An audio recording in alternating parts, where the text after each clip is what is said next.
Listen. Well, according to what I've written in the code book, black people are not qualified to celebrate anything. Prisoners are not in a celebratory condition. Black people are prisoners of war. The non-white people of the planet in the system of white supremacy were born in captivity. We're still born in captivity, all of us. Everybody of color on the planet is born in captivity. Captivity to whom? To racist man and racist woman, the white supremacists of this planet. You're born inside of their prison because they dictate what you do in all 9 areas of activity and what you don't do. Economics, education, entertainment, labor, law, politics, religion, sex, and war. They dictate this to all of the non-white people on the planet. Mm-hmm. And so you have to think, speak, and act according to what they allow you to do. So you're in prison. And so you're not, prisoners are not qualified. They can go ahead and do it, but you're not qualified to celebrate anything.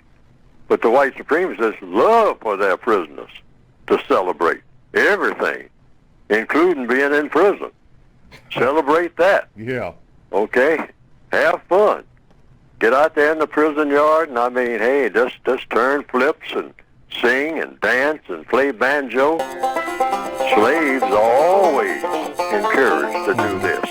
Entertain yourselves. Entertain yourselves until you drop. Mm-hmm. But just be back on that job come Monday. Yeah. All right? All that is just like what prisoners do. What do prisoners do? I mean, every chance they get walking around in the prison yard, they start a riot. They fight each other. They tear up everything around each other. And then they have to do what? Wimp out and go back to their cells. And then the prison masters say, okay, you had your little fun now. Now get back in your little cell. I'm going to give you all solitary confinement. I'm going to punish you. But you will learn, because I'm going to cut off everybody's food now. Like we do, like they do when we riot. They cut off jobs. They cut off food. We burn up the neighborhood and whatnot. And then we sit and look at the ashes like in the movie Do the Right Thing. And then we suddenly realize we can't build nothing. And not even allowed to build nothing. So then, now what do? You walk 16 blocks to get a quart of milk for grandma and stand in line arguing with other black people about who got there first. And then even start a fight about that with other black people. Now, this is all by design, folks. The white supremacists know what we are going to do before we do it. Why? Because they have plans for every black person on this planet. And they make plans 10, 15, 50 years ahead. And black people don't have a plan for what they're going to do in the next 2 weeks.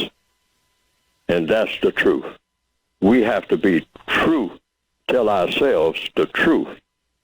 Because you can't straighten out anything without telling yourself the truth about your own flaws and your own weaknesses.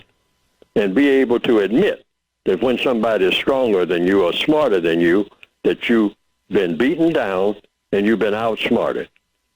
And so far, that is the plight of black people worldwide, not just in South Side and West Side Chicago, but everywhere in the world. Johannesburg, Brazil, you name it. Anywhere you find people of color. And the darker they are, the more oppressed they are. And the more they are prone to turn on each other. Why? That's logical. I mean, you're in the prison yard. There's nobody in the prison yard but other prisoners. You're on the slave ship. There's nobody on the slave ship below deck but other slaves. So what do? You start a fight. All people do that.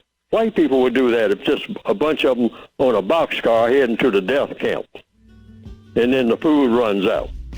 What else are they going to do?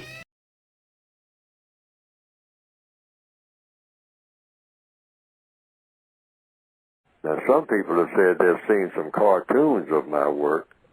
on the internet that have been presented, and that it pretty well embellishes what I have been trying to say in my textbooks.